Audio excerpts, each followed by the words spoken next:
আসসালামু আলাইকুম। আরও একটা নতুন ভিডিওতে আপনাদের সবাইকে স্বাগতম। আজকে আমরা পড়ব ডাল্টনের আংশিক চাপ সূত্র সম্পর্কিত যতগুলো প্রশ্ন আছে সবগুলো সমাধান করার চেষ্টা করব। চলেন, আজকের প্রশ্ন হবে যে এইভাবে আসতে পারে। এখান থেকে প্রশ্ন হচ্ছে গ্যাস মিশ্রণের মোট চাপ তার উপাদান গ্যাসসমূহের আংশিক চাপের যোগফলের সমান।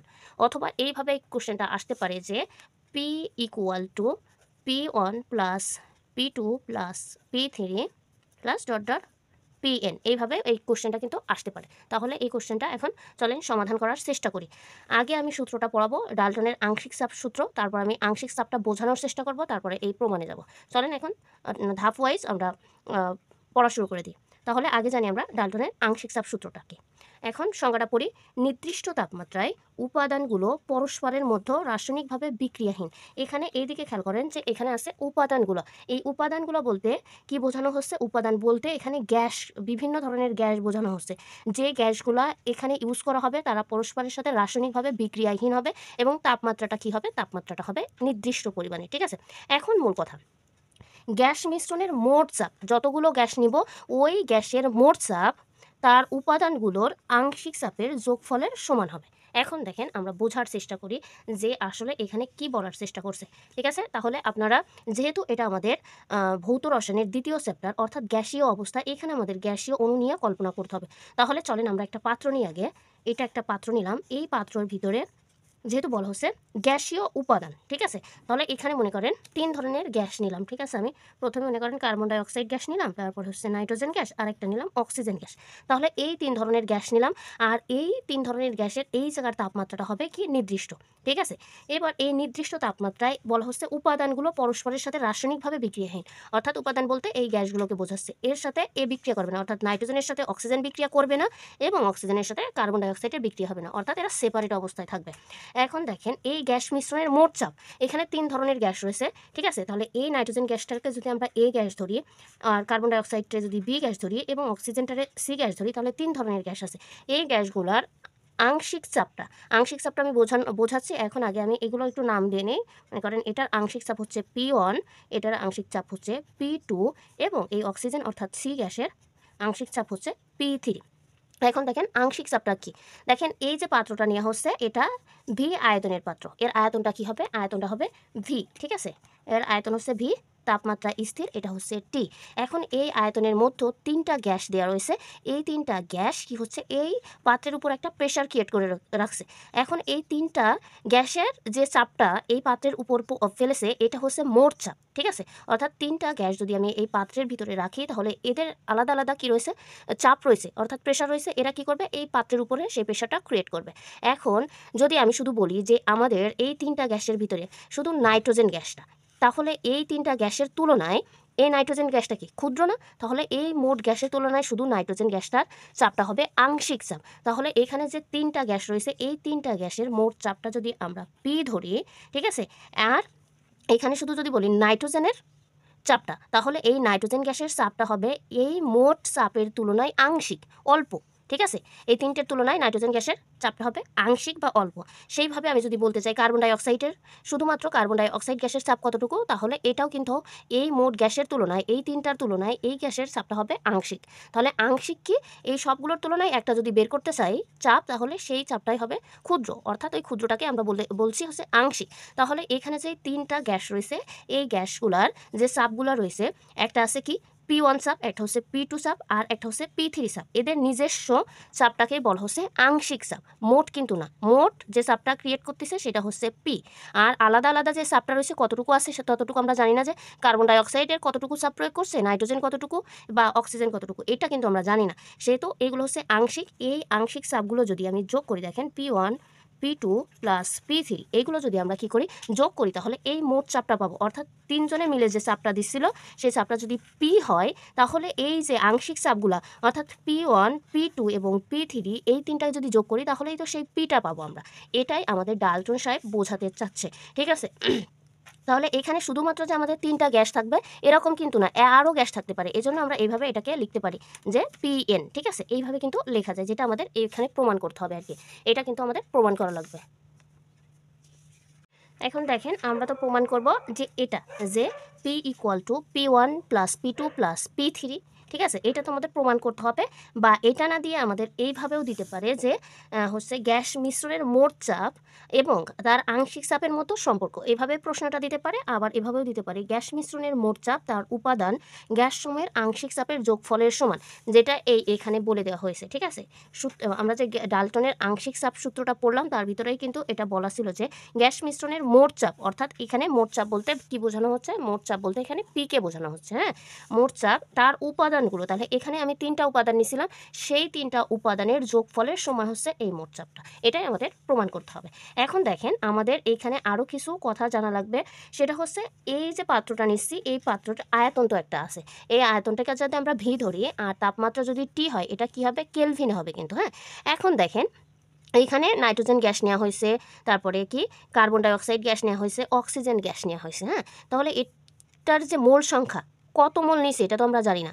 সেক্ষেত্রে আমরা এইভাবে লিখতে পারি যে এই যে এ গ্যাসটা অর্থাৎ নাইট্রোজেন গ্যাসের মোল সংখ্যা আমরা এইভাবে নিতে পারি যে এন ছোটো হাতের N1 নিলাম। হ্যাঁ, আর বিকে নিলাম আমরা কি N2 এবং এই সিকে নিলাম কি N3 নিলাম। হ্যাঁ, এইটাকে আমরা আবার কিভাবে লিখতে পারি, এটা দেখেন মোট মোল সংখ্যা, এইগুলো হচ্ছে আংশিক মোল সংখ্যা। হ্যাঁ, এবার আমরা কি মোট মোল সংখ্যাকে আমরা কিন্তু এইভাবে লিখতে পারি যে N ইকুয়াল টু কি N1 plus N2 plus N3। আমার যদি আরও থাকতো তাহলে কিন্তু আমরা এইভাবে এন দিয়ে এইভাবে কিন্তু আমরা লিখতে পারতাম অনেক সংখ্যক। ঠিক আছে, তাহলে আমাদের এটা মনে রাখতে হবে যে এখানে আমরা পি সমান সমান কী লিখছি, এই আংশিক চাপগুলো লিখছি, আর এন সমান সমান কী লিখছি, এন সমান সমান লিখতেছি আমরা এখানে যে মূল সংখ্যাগুলো ছিল, মূল সংখ্যা।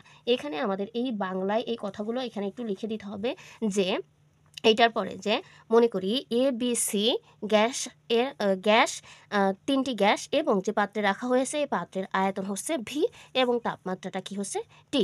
সেক্ষেত্রে আমাদের এই পাত্রের গ্যাসের আংশিক চাপগুলো কি, মোট চাপ হচ্ছে পি কিন্তু, আর আংশিক চাপগুলো হচ্ছে P1 প্লাস হচ্ছে কমা দিয়ে P1 P2 এবং P3। এবং এখানে মোট মোল সংখ্যা কি যাবে, মোট মোল সংখ্যা যাবে শুধু এন, এবং আংশিক যে মোল সংখ্যাগুলো রয়েছে এগুলো যাবে N1, N2 এবং N3, এরকম করে করে যাবে। ঠিক আছে, এখন দেখেন এরপরে এই কথাটা যেহেতু বাংলায় লিখতে হবে আমি বলে দিলাম, আপনারা একটু লিখে নিন, না হলে ভিডিওটা অনেক বড় হয়ে যাবে। এরপরে আমাদের এইখানে আমাদের যে আদর্শ গ্যাসের সমীকরণটা রয়েছে যে পিভি ইকুয়াল টু এনআরটি, এটা প্রয়োগ করতে হবে। প্রথমে আমরা এই পি এর ক্ষেত্রে প্রয়োগ করব, তারপর আমরা এই যে আংশিক চাপগুলো রয়েছে এই আংশিক চাপের ক্ষেত্রেও প্রয়োগ করব। ঠিক আছে, চলেন এখন আমরা আদর্শ গ্যাসের সমীকরণটা প্রয়োগ করে পাই, এটা লিখি আগে। হ্যাঁ, যে আদর্শ গ্যাসের সমীকরণ হতে পাই, উপরের লেখাগুলো কিন্তু আপনারা একটু লিখে নেবেন। ঠিক আছে, এখন আদর্শ গ্যাসের সমীকরণটা কী ছিল, আদর্শ গ্যাসের সমীকরণ এইভাবে ছিল যে পিভি ইকুয়াল টু কি এন আর টি। ঠিক আছে, এখন প্রথমে আমরা এই পি এর বেলায় কাজ করব, তারপরে আংশিক চাপের বেলায়। সেক্ষেত্রে আমাদের কি সব সময় কিন্তু যেহেতু আমাদের মান বের করতে হবে শুধু পি, তাই না, সেক্ষেত্রে আমরা শুধু পি এর মান বের করতে গেলে কি হবে, পি এর মান বের করতে গেলে উপরে এন আর টি এইভাবে থেকে যাবে, নিচে কি যাবে ভি যাবে। ঠিক আছে, তাহলে এটাকে আমরা কি দিলাম, সমীকরণ 1 দিলাম। হ্যাঁ, এবার আংশিক চাপগুলোর ক্ষেত্রে যাব। ঠিক আছে, তাহলে আংশিক চাপগুলোর ক্ষেত্রে আমরা কি লিখতে পারি, এইভাবে লিখতে পারি না, যে আপনারা এইভাবে লিখতে পারেন কিন্তু যে এ গ্যাসের ক্ষেত্রে পাই, বা ঠিক আছে এইভাবে আপনারা লিখতে পারেন যে এ গ্যাসের ক্ষেত্রে পাই, অর্থাৎ এ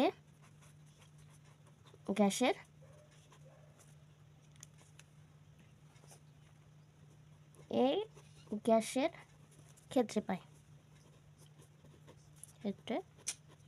ঠিক আছে, এখন এ গ্যাস কোনটা ছিল, এর আংশিক চাপ কি ছিল, P1 ছিল। সেক্ষেত্রে আমরা এইভাবে লিখতে পারি যে P1 ভি। এ ভি কী বলেন তো, ভি কিন্তু আমরা এখানে যে পাত্রের আয়তনটা ধরছিলাম সেটা কিন্তু। হ্যাঁ, এটা একটু মাথায় রাখেন। এখন আর এখানে আমাদের কি ইউজ হবে, এখানে মোল সংখ্যা কিন্তু N1 ইউজ হবে। ঠিক আছে, যেহেতু P1 নিচ্ছি, এর যে মোল সংখ্যা সেটা কি ছিল, N1 ছিল। সেক্ষেত্রে আমরা কি লিখতে পারি যে N1 আর টি, এটা লিখতে পারি, তাই না। এবার দেখেন এই জায়গায় আমরা কিসের মান বের করব, P1 এর মান বের করব, তাই না। তাহলে P1 এর মান বের করতে গেলে কি হবে, N1 আর টি বাই কি হবে ভি, এটা একটা মান বের হয়ে গেল। একইভাবে আমরা কি করব, আমরা এই বি গ্যাসের ক্ষেত্রের মানটাও বের করে নেব। ঠিক আছে, তাহলে বি গ্যাসের ক্ষেত্রে, ঠিক আছে, এই ক্ষেত্রেও আমরা কি করতে পারি, এখানে কিন্তু এবার আমাদের যেহেতু বি গ্যাস এর আংশিক চাপ কী ছিল, P2 ছিল না, তাহলে আমরা এইভাবে লিখতে পারি যে P2 V ইকুয়াল টু এখানে কিন্তু N2 হবে এখন, ঠিক আছে, N2 আর T, ঠিক আছে। এখন আমরা শুধু P2 এর মান যদি বের করতে যাই তাহলে কি হবে, N2 আর T বাই কী হবে V। ওই একইভাবে আমি কি করব, সি গ্যাসের ক্ষেত্রেও বের করে নেব, ঠিক আছে। দেখেন এবার আমি সি গ্যাসের ক্ষেত্রে মানটা বের করে নিয়েছি P3। এখন আপনাদের কাজ কী হবে, এই যে তিনটা মান বের করলাম যে P1 P2 এবং P3 যে মানগুলো রয়েছে এই মানগুলোকে একটু মডিফাই করে নিতে হবে, অর্থাৎ কমন যেগুলো গেছে ওইগুলো একটু এক পাশে নিয়ে তারপরে যেগুলো কমন না সেগুলো আর এক পাশে নিতে হবে। সেক্ষেত্রে আমরা এইভাবে লিখতে পারি যে P1 plus P2 plus P3 plus dot dot এভাবে Pn পর্যন্ত নিব, নিয়ে কী হবে, এবার যে মানগুলো পাইলাম আমরা সেইগুলো বসাবো। যে এখানে আমরা কি পাইছিলাম, P1 এর মান পাইছিলাম কি N1 RT বাই ভি, তারপরে P2 এর মান যা পাইছিলাম এগুলো এখানে এবার আমরা বসিয়ে দেবো, ঠিক আছে।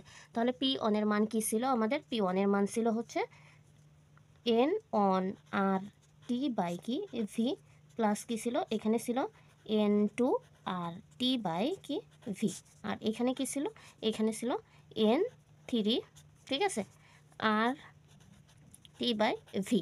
এখান থেকে আমরা ডট ডট দিয়ে আর একটা কি লিখবো যে এন, ওই যে মানটা আছে আর কি, যে এন আর টি বাই কি ভি, এই মানটা আমরা পাইলাম। এখন এখানে আমরা কি লিখতে পারি, এখানে দেখেন তো কমন কোনগুলো যায়, এই আর টি বাই ভি সবগুলোর ক্ষেত্রে আছে, তাহলে এটা আমরা একটু কমন নিয়ে নেব। তাহলে উপরে থাকবে আর টি বাই ভি, আর এই পাশে কি থাকছে N1, তারপরে কি N2 প্লাস N3 আর N, তাই না। তাহলে এই N1 plus N2 plus N3 plus dot dot N, এই জিনিসটা পাওয়া গেছে, তাই না। এই সমীকরণটাকে যদি আমরা 2 নম্বর সমীকরণ দিই তাহলে আমাদের 1 নম্বর সমীকরণে কী ছিল, 1 নম্বর সমীকরণটা ছিল এটা, তাই না। এখন 1 নম্বর সমীকরণকে 2 নম্বর সমীকরণ দ্বারা ভাগ করে দেব, তাহলে কি পাওয়া যায় চলেন দেখি। তাহলে এই জায়গাটা আপনাদের লিখে দিতে হবে যে 1 নম্বরকে 2 নম্বর দ্বারা কি করব, ভাগ করে পাই, ঠিক আছে, করে পাই। তাহলে 1 নম্বরে এখানে কী ছিল P1, আর এখানে 2 নম্বর কি আছে, এটা আছে না, তাহলে এই যে P1 ভাগ এটা পুরোটাই চলে যাবে, ঠিক আছে। তাহলে দেখেন আমরা লিখি যে এখানে ছিল P আর এখানে কি আছে, এখানে থাকবে হচ্ছে P1 প্লাস P2, এবার আসবে কি P3, তারপরে কি এইভাবে Pn, ঠিক আছে। আর এই পাশে কি থাকছে, এই পাশে কিন্তু এখানে কি ছিল, এখান থেকেও যদি কমন নেওয়া যায় তাহলে এখানে RT বাই ভি যদি কমন নেই, আর এখানেও কি হয়, এখানেও RT বাই ভি কিন্তু কমন নেওয়া যাবে, ঠিক আছে। এখানে এই যে এই জায়গায় কিন্তু এখান থেকে যদি আমি এইটুক কমন নিয়ে নিই তাহলে শুধুমাত্র N থাকছে, তাই না। আর এখানে থেকে আমি যদি এইটুক কমন নিই তাহলে এইটুকুনে থাকছে, তাহলে এইভাবে কিন্তু আমরা এখানে লিখতে পারি যে এইটুকু আমরা যদি বাদ দিই উভয় পক্ষ থেকে তাহলে N বাই কি হচ্ছে N1 প্লাস কি N2 প্লাস N3, তারপরে ডট ডট ডট N, হ্যাঁ, এটা কিন্তু আমরা লিখতে পারি, ঠিক আছে।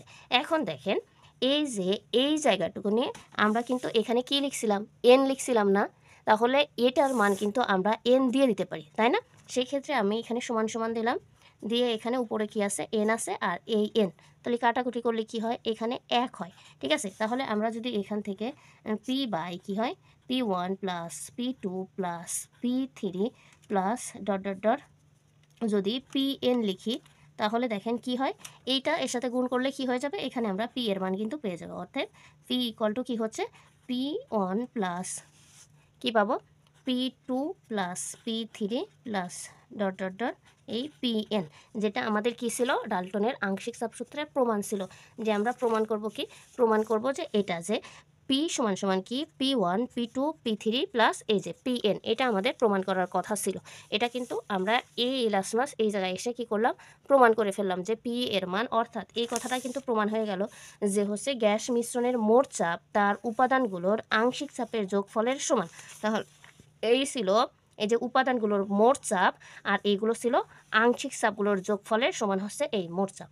আশা করি এই ভিডিওটা আপনারা বুঝতে পারছেন, এবং এর পরের আর একটা ভিডিও যাবে, সেটা এই আংশিক চাপের মানে ডাল্টনের আংশিক চাপ সম্পর্কিত।